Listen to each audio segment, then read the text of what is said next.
I'm excited. Been waiting for this package to arrive. It's from Uncle Jim's Worm Farm. It's my 1,000 red wigglers.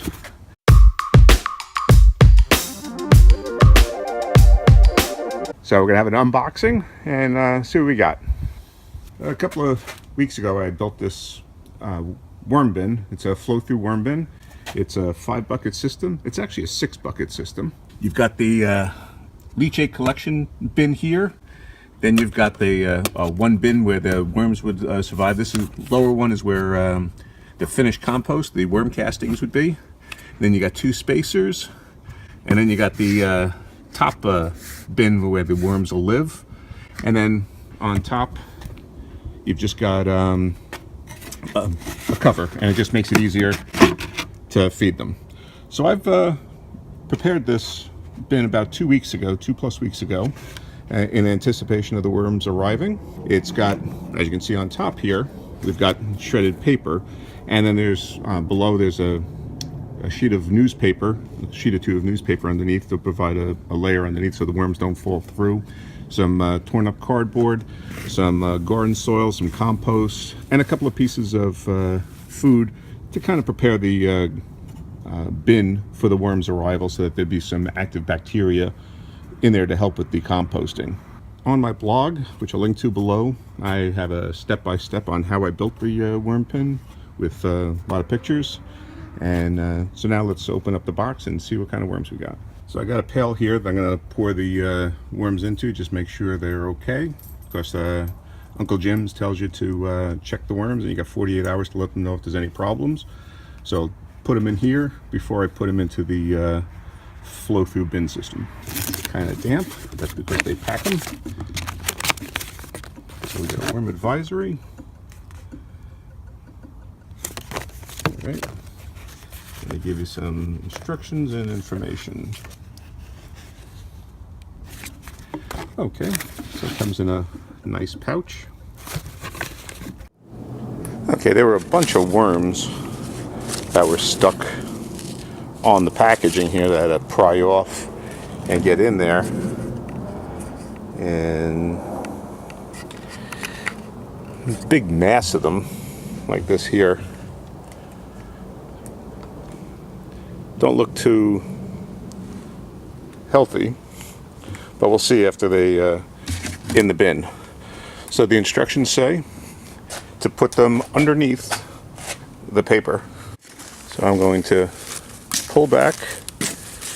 Actually, maybe I'll remove. This is the bucket to catch the leachate when I want to pour it out. So I'm just going to put all this paper right in there for now, because it says to put them in the center of the worm bin. But I'm thinking with 1,000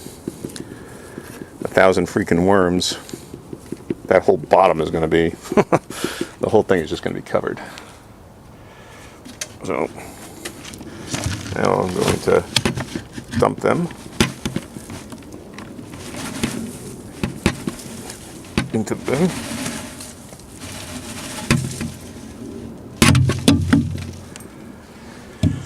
And it looks like we have all the worms out of there. I'm going to spray them down with a little bit of water and then put the paper back on top and soak that a little bit too. There is actually some food that was put in there a while ago, so hopefully they'll migrate down to it. So I've got my hose set to mist. Ooh. And I'm going to just water them down.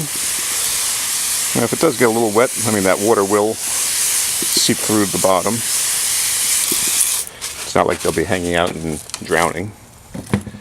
And now I'm going to take the paper and put that back on top.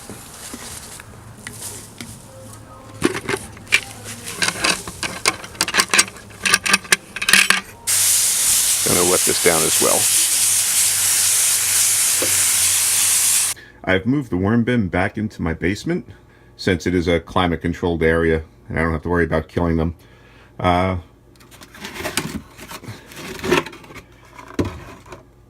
I put a layer of newspaper on top. I'm going to get a piece of burlap too. That's what I've seen recommended. put a piece of burlap on top to keep the worms down. Don't know if I'll have any problems with that. When I do feed them, I'm going to feed them one of these ice cubes. And what this is food scraps. I save them up, put them in the freezer. I put it into a high-speed blender, and then I pour it into an ice cube tray. And then freeze it overnight, and then keep them in the freezer.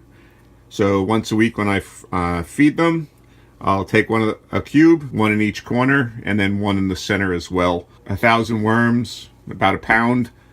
They should eat a half a pound of food, they say. So that should be sufficient for them. So if you like this kind of video, give it a thumbs up and consider subscribing to the channel. That way you'll be notified right away when videos like this are posted. And also check out the blog, www.theruggedhomestead.blogspot.com, where I provide a weekly update on what I'm doing to turn my home into a homestead. Thanks for watching.